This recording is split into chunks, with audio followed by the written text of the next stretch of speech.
వీళ్ళు చేసే బిజినెస్ ఏంటంటే సెకండ్ హ్యాండ్ కార్ సేల్ అన్నమాట. అదే నాచారం ట్రస్ట్ కార్. ఎవరైనా కారు అమ్మాలన్నా కొనాలన్నా కూడా ట్రస్ట్ కార్స్లో తీసుకొచ్చి పెడతారు. ఓకే, మాది ఏంటంటే పార్కింగ్ సేల్ ఆప్షన్ ఉంటుంది. ఓకే, మా దగ్గర కస్టమర్ డీల్ ఉంటుంది. ఓకే. ఇక వేరే వేరే ఆఫీసులు అంటే వాళ్ళు బండి ముందు కొనుక్కొని అమ్ముతారు. మా దగ్గర అట్లా ఉండదు.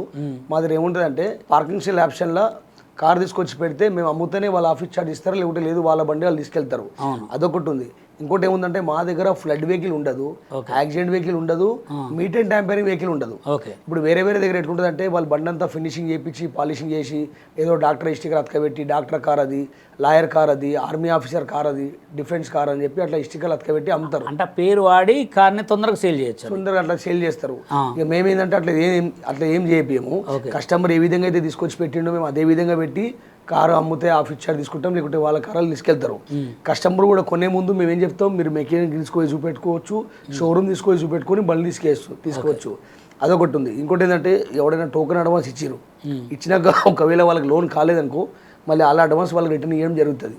కాబట్టి ఆ నమ్మకంతో ట్రస్ట్ కార్డ్స్ ఇంతగానం అయిపోయింది.